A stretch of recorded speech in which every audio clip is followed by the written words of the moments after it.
जय श्री कृष्णा। राधे राधे। आप सबका दिन शुभ और मंगलमय हो। आज दिनांक 5 फरवरी दिन बुधवार अष्टमी तिथि है और माघ मास का 23वां दिन है। आज माघ मास महात्म्य को सुनने से पहले आज हम सुनेंगे ठाकुर जी की एक प्रेरणादायक कहानी।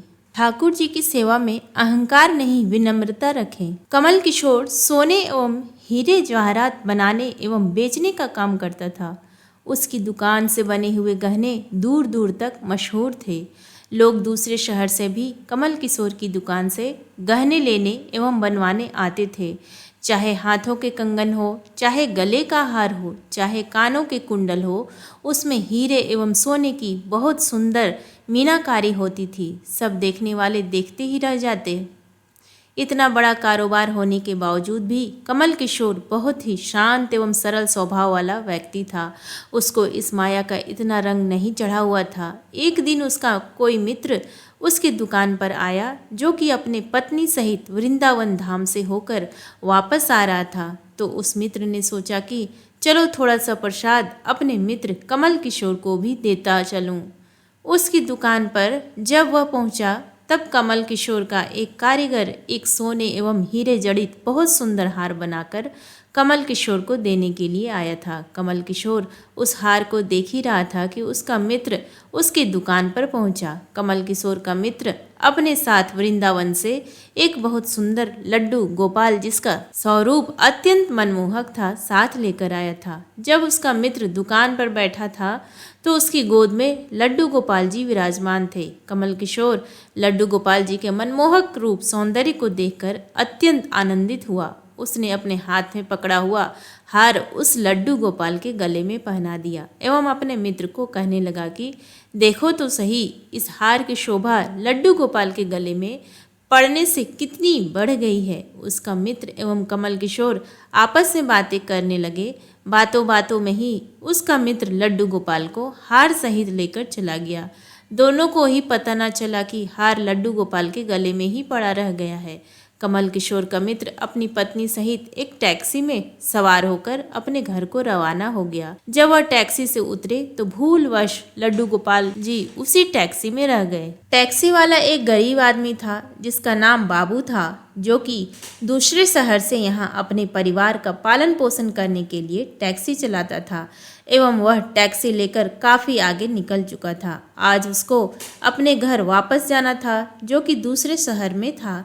जब टैक्सी लेकर बाबू अपने घर पहुंचा तो उसने जब अपनी टैक्सी की पिछली सीट पर देखा तो उसका ध्यान लड्डू गोपाल जी पर पड़ा, जो कि बड़े शाही तरीके से पिछली सीट पर गले में हार धारण करके सुंदर सी पोशाक पहनकर हाथ में बांसुरी पकड़े हुए पसर कर बैठे हुए हैं। बाबू यह देखकर एकदम से घबरा गया कि यह लड्डू गोपाल जी किसके हैं, लेकिन अब वह दूसरे शहर से अपने शहर जा चुका था, जो कि काफी दूर था एवं वह सवारी का घर भी नहीं जानता था। तो वह दुविधा में पड़ गया कि वह क्या करे, लेकिन फिर उसने बड़ी श्रद्धा से हाथ धोकर लड्डू गोपाल जी को उठाया एवं अपने घर के अंदर ले गया। जैसे ही उसने घर के अंदर प्रवेश किया, उसकी पत्नी ने उसके हाथ में पकड़े लड्डू गोपाल जी को जब देखा तो इतनी सुंदर स्वरूप वाले लड्डू गोपाल जी को देखकर उसकी पत्नी ने झट से लड्डू गोपाल जी को अपने पति के हाथों से ले लिया। उसकी पत्नी,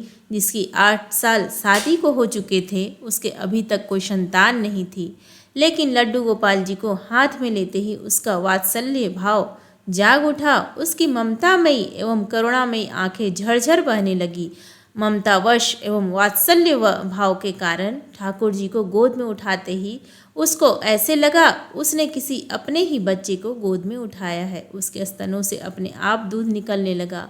अपनी ऐसी दशा देखकर बाबू की पत्नी मालती बहुत हैरान हुई। उसने कसकर गोपाल जी को अपने सीने से लगा लिया एवं आंखों में आंसू बहाती बोले, अरे बाबू, तुम नहीं जानते कि आज तुम मेरे लिए कितना अमूल्य रत्न लेकर आए हो। बाबू कुछ समझ नहीं पा रहा था कि मेरी पत्नी को अचानक से क्या हो गया है, लेकिन उसकी पत्नी तो जैसे बावरी सी हो गई थी। वह गोपाल जी को जल्दी जल्दी अंदर ले गई एवं उससे बातें करने लगी। अरे लाला, इतनी दूर से आए हो, तुम्हें भूख लगी होगी। एवं उसने जल्दी जल्दी मधु एवं घी से बनी चूरी बनाकर एवं दूध गर्म करके ठाकुर जी को भोग लगाया। उधर कमल किशोर ने जब अपनी दुकान पर हार को ना देखा तो उसको याद आया कि हार तो ठाकुर जी के गले में ही रह गया है। तो उसने अपने मित्र को संदेशा भेजा तो मित्र ने आगे से जवाब दिया, अरे मित्र, वह माखन चोर एवं चित चोर हार सहित खुद ही चोरी हो गया है।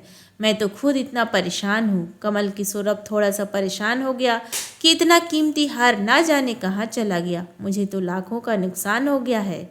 लेकिन फिर भी अपने सरल स्वभाव के कारण उसने अपने मित्र को कुछ नहीं कहा एवं उसने अपने मन में सोचा कि कोई बात नहीं, मेरा हार तो ठाकुर जी के ही अंग लगा है। अगर मेरी भावना सच्ची है तो ठाकुर जी उसको पहने रखें। उधर बाबू एवं उसकी पत्नी मालती दिन रात ठाकुर जी की सेवा करते। अब तो मालती एवं बाबू को लड्डू गोपाल जी अपने बेटे जैसे ही लगने लगे। लड्डू गोपाल जी की कृपा से अब मालती के घर एक बहुत ही सुंदर बेटी ने जन्म लिया। इन सब बातों का श्रेय वह लड्डू गोपाल जी को देते कि यह हमारा बेटा है एवं अब हमारी बेटी हुई है, अब हमारा परिवार पूरा हो गया। मालती लड्डू गोपाल जी को इतना स्नेह करती थी कि रात को उठ उठ कर देखने जाती कि लड्डू गोपाल जी को कोई कष्ट तो नहीं है। ऐसे ही एक दिन कमल किशोर व्यापार के सिलसिले में दूसरे शहर आना पड़ा। यहाँ पर बाबू रहता था, लेकिन दुर्भाग्यवश जब वो उस शहर में पहुंचा तो अचानक से इतनी बारिश शुरू हो गई कि कमल किशोर को जहां पहुंचना था वहां पहुंच न सका।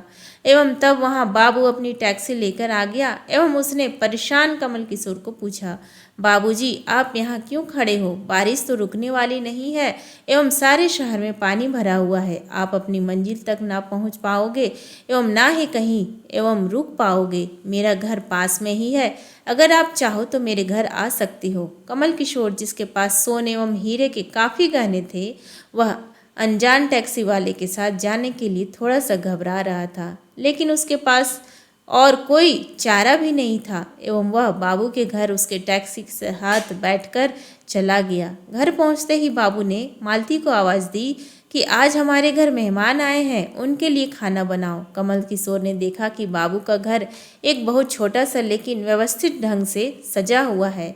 घर में अजीब तरह के इत्र की खुशबू आ रही है जो कि उसके हृदय को आनंदित कर रही थी। उसका ध्यान बार बार उस दिशा की तरफ जा रहा था जहाँ पर ठाकुर जी विराजमान थे। वहाँ से उसको एक अजीब तरह का प्रकाश नजर आ रहा था। तो हार कर कमल किशोर ने बाबू को पूछा कि अगर आपको कोई ऐतराज ना हो तो क्या आप बता सकते हो कि उस दिशा में क्या रखा है? मेरा ध्यान उसकी तरफ आकर्षित हो रहा है। तो बाबू एवं मालती ने एक दूसरे की तरफ मुस्कुराते हुए कहा कि वहाँ पर तो हमारे घर के सबसे अहम सदस्य लड्डू गोपाल जी विराजमान है। तो कमल किशोर ने कहा, क्या मैं उनके दर्शन कर सकता हूँ? तो मालती उनको उस कोने में ले गई जहाँ पर लड्डू गोपाल जी विराजमान थे। कमल किशोर लड्डू गोपाल जी को एवं उनके गले में पड़े हार को देखकर एकदम से हैरान हो गए। तो वह वही लड्डू गोपाल है एवं वह वही हार है जो मैंने अपने मित्र के लड्डू गोपाल जी को डाला था। कमल किशोर ने बड़ी विनम्रता से पूछा कि यह गोपाल जी तुम कहाँ से लाए हो? बाबू, जिसके मन में कोई छल कपट नहीं था, उसने कमल किशोर को सारी बात बता दी कि कैसे उसको सौभाग्य से गोपाल जी मिले एवं उनके हमारे घर आने से हमारा दुर्भाग्य सौभाग्य में बदल गया। तो कमल किशोर ने कहा, क्या तुम जानते हो कि जो हार ठाकुर जी के गले में पड़ा है उसकी कीमत क्या है? तो बाबू एवं मालती ने बड़ी विनम्रता से हाथ जोड़कर कहा कि जो चीज़ हमारे लड्डू गोपाल जी के अंग लग गई, हम उसका मूल्य नहीं जानना चाहते एवं हमारे लाला के सामने किसी चीज़, किसी हार का कोई मोल नहीं है। तो कमल किशोर एकदम से चुप हो गए एवं उसने मन में सोचा कि चलो अच्छा है, मेरा हार ठाकुर जी ने अपने अंग लगाए हुए हैं। अगले दिन जब वह चलने को तैयार हुआ एवं बाबू उनको टैक्सी में लेकर उनके मंजिल तक पहुंचाने गया, जब कमल किशोर टैक्सी से उतरा एवं जाने लगा तभी बाबू ने उनको आवाज़ लगाई कि जरा रुको, यह आपका कोई सामान हमारी टैक्सी में रह गया है। लेकिन कमल किशोर ने कहा, मैंने तो वहाँ कुछ नहीं रखा। लेकिन बाबू ने कहा कि यह बैग तो आपका ही है। जब कमल किशोर ने उसको खोल कर देखा तो उसमें बहुत सारे पैसे थे। कमल किशोर एकदम से हक्का बक्का रह गया कि यह तो इतने पैसे हैं जितनी कि उस हार की कीमत है। उसकी आंखों में आंसू आ गए कि जब तक मैंने निश्चल भाव से ठाकुर जी की वह हार धारण करवाया हुआ था तब तक उन्होंने पहने रखा। मैंने उनको पैसों का सुनाया तो उन्होंने मेरा अभिमान तोड़ने के लिए मुझे पैसे दे दिए। वह ठाकुर जी से क्षमा मांगने लगा, लेकिन अब हो भी क्या सकता था। इसलिए हमारे अंदर से ऐसे भाव होने चाहिए कि उसमें अहंकार ना होकर विनम्रता होनी चाहिए एवं ठाकुर जी जैसा चाहते हैं वैसा ही होता है। हम तो निमित्त मात्र हैं। कौन ठाकुर जी को वृंदावन से लाया एवं किसके घर आकर वह विराजमान हुए, यह सब ठाकुर जी की लीला है। जिसके घर रहना है, जिसके घर सेवा लेनी है, यह सभी जानते हैं। हम लोग तो निमित्त मात्र हैं, बस हमारे भाव शुद्ध होने चाहिए। प्रेम से बोलिए श्री कृष्ण भगवान की जय। अब सुनिए माघ मास महात्म्य का 23वां अध्याय।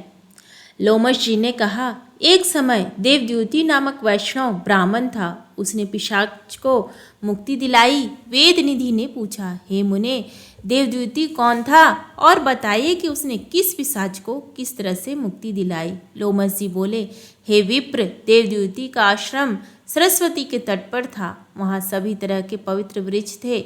इस प्रकार फल फूल वाले वृक्षों, पौधों एवं लताओं के होने से वह स्थान अति रमणीक बन गया था। सुंदर कुंजों के होने से आश्रम के आसपास सदैव सुंदर पक्षी मंडराते रहते थे। छोटे छोटे पशु घूमते रहते थे। वहाँ का वातावरण परम शांत एवं मनोहर था। देवद्युति के पिता ने उग्र तपस्या के द्वारा भगवान विष्णु को प्रसन्न करके इस पुत्र को वर द्वारा प्राप्त किया था। देवद्युति परम धर्मात्मा श्रेष्ठ ब्राह्मण था। वह नियम पूर्वक गर्मी में तपते हुए सूरज की ओर नेत्र करके पंचाग्नियों को प्रज्वलित कर तप करता। मूसलाधार वर्षा के समय बाहर खुले स्थल पर कड़कड़ाती बिजलियों के मध्य तप करता। पौष मास को कड़कड़ाती शीत में सरस्वती सरोवर के शीत जल से तप करता रहता था। वह परम तपस्वी था। उनका समय हरि आराधना, अग्निहोत्र, अतिथि सेवा एवं तपस्या में ही व्यतीत होता था। वह वेद ज्ञानी अपने आप टूट कर गिरे फलों को बीनकर ही आहार करता था। इस प्रकार उसका शरीर कमजोर हो गया। इस प्रकार सहस्रों वर्ष व्यतीत हो गए। उस तपस्वी के प्रभाव से वह पर्वत तेज से चमकने लगा। उसके तप तेज को सहने की शक्ति किसी में नहीं थी। उसके प्रसाद से वन के समस्त जीवों ने स्वाभाविका बैर त्याग दिए थे। वह ब्राह्मण तीनों समय नियम पूर्वक नारायण का पूजन करता। हरि चरणों में ध्यान लगाकर सहस्रों सुगंध पूर्ण खिले हुए कमल वेद मंत्रों का पाठ करता हुआ विष्णु के चरणों में अर्पित करता। इन समस्त कर्मों के द्वारा वह भगवान विष्णु को प्रसन्न करता। हे विप्र, महर्षि दधीचि के वरदान के कारण ही वह वैष्णव हुआ था। एक बार जब वह वैशाख एकादशी को हरि पूजन करके स्तुति कर रहा था तो प्रसन्न हो देवादिदेव भगवान स्वयं गरुड़ पर चढ़कर उसके सम्मुख प्रकट हुए। मेघ के समान नीच क्रांति, चतुर्भुज, विशाल नेत्र, समस्त अलंकारों से विभूषित भगवान विष्णु को अपने सम्मुख खड़ा देख उस ब्राह्मण के नेत्रों में जल आ गया। उसका मन हर्ष से विभोर हुआ, शरीर पुलकायमान हो गया और कृतार्थ होकर ब्राह्मण प्रभु के चरणों में बारंबार दंडवत प्रणाम करने लगा। भगवान ने प्रसन्न होकर कहा, देवद्युति, तुम मेरे परम भक्त हो। हे निष्पाप, मैं तेरी तपस्या से प्रसन्न हूँ और तुझे वर देने के लिए आया हूँ। जो चाहो वर मांग लो। प्रभु के वचन सुनकर उसने कहा, हे प्रभु, आपके दर्शन से अधिक कोई वर नहीं। योगी, भक्त एवं ज्ञानी आपके दर्शन की कामना करते हैं। आपके दर्शन मात्र से प्राणी के समस्त बंधन कट जाते हैं। जब मुझे आपके दर्शन प्राप्त हो चुके तो अब और क्या मांगूंगी। यदि हे स्वामी आप मुझ पर प्रसन्न है और वर देना ही चाहते हैं तब अपनी अचल भक्ति दे। एवं मस्तु कहकर भगवान बोले, ऐसा ही होगा। तेरी भक्ति में कोई विघ्न नहीं होगा। तुम्हारे इस पवित्र कथा को जो भी कोई पढ़ेगा या सुनेगा उसे मेरी भक्ति प्राप्त होगी। उनके धर्म, कार्य तथा इच्छा पूर्ण होंगे। इतना कहकर भगवान अंतर ध्यान हुए और देवद्युति उसी समय से नारायण के ध्यान में रम गए। प्रेम से बोलिए भगवान श्री हरि विष्णु की जय। उम्मीद है आपको आज का ये वीडियो पसंद आया तो प्लीज़ वीडियो को लाइक करें, शेयर करें। चैनल पर नए हैं तो सब्सक्राइब करें। धन्यवाद।